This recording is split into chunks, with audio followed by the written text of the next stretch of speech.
3, 2, 1, power up! And at the start of our autonomous period, all three blue robots are on the move as that alliance takes control of their switch. And over on red, Milk and Knight's placing 2 cubes in the red side of the switch.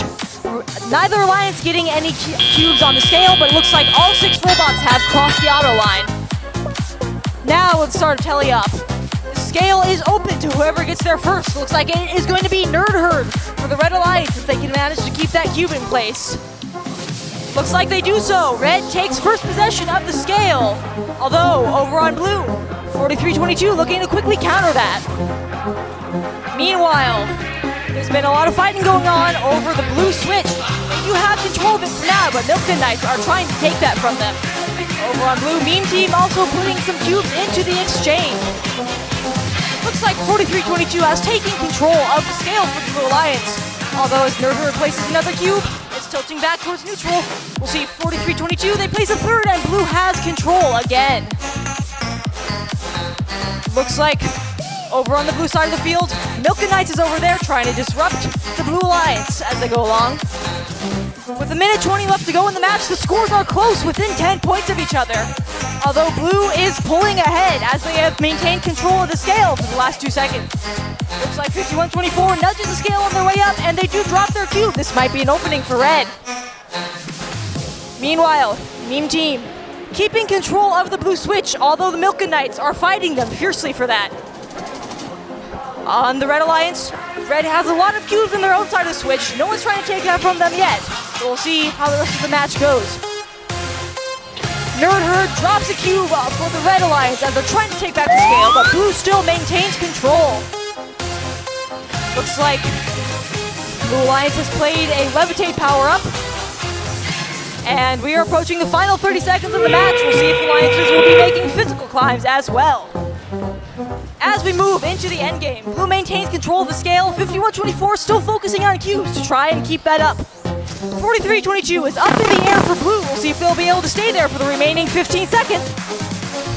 The last few seconds, Nerd Herd trying to take back control of the scale for red. It's not quite enough though.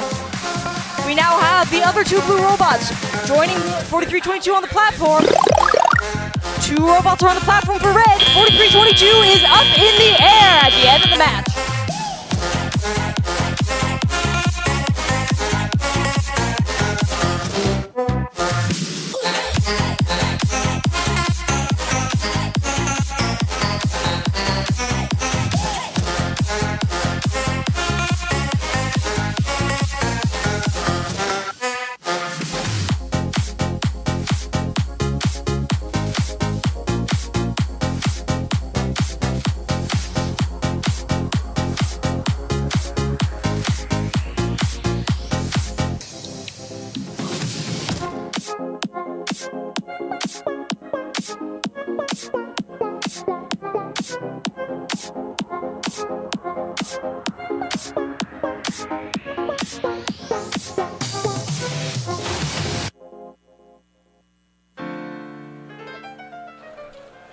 The scores for match 39 are in. Blue Alliance wins with a score of 350 to 225. And although red did not win, they did get 1 ranking point from the Auto Quest. Now, let's hear a little more commentary from RSN.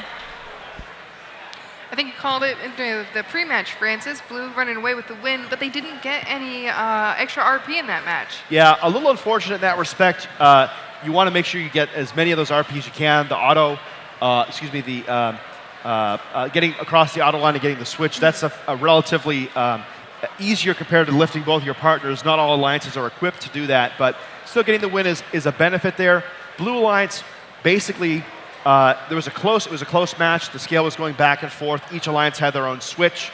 Then Blue Alliance took a small lead on the scale. It went in their direction, and they owned it for the rest of the match. As you can see here, it looks like Blue owned the scale for only about 88 seconds, but it gave them about a 80-point lead or so as compared to the other alliance, and that's all they really needed to get the win. Absolutely. Milk and Knights also doing very well in that match, starting out strong with the 3-cube auto, really proving their worth as a low bot.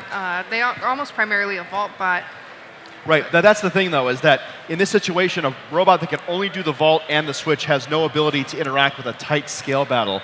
So it left their alliance at a bit of a disadvantage, not being able to have multiple robots combat for the scale. But as we said before, getting their power-ups can be important. Getting those both cubes in the vault is very important, especially when we're not talking about having extraordinarily, the best two teams in the world playing against each other at any given time. You don't have to be worried about not having every cube available for the scale. Just getting any game object into any scoring position is a huge advantage for your alliance. Absolutely correct. So we are going into a replay now of match 31. Yeah, so we'll put up the top 10 as we give a little bit of background on match number 31. Match number 31 was the match that the Red Alliance scored 5 points. Good job on the 5. Unfortunately, none of the robots really moved after one robot crossed the auto line. So we're going to be replaying that match. That also includes team 1836, the Milken Knights. As you see here, they're ranked number 10th right now with 16 ranking points. If they can come away, pay no attention to that. If they can come away with a win or get some more bonus ranking points for the autocross, they can move themselves up from 9th, possibly into 7th, 6th, 5th, or something like that. Absolutely. Can't wait to see how this replay turns out, and hopefully everyone moves this time. Yeah, we got some top teams at the top here right now.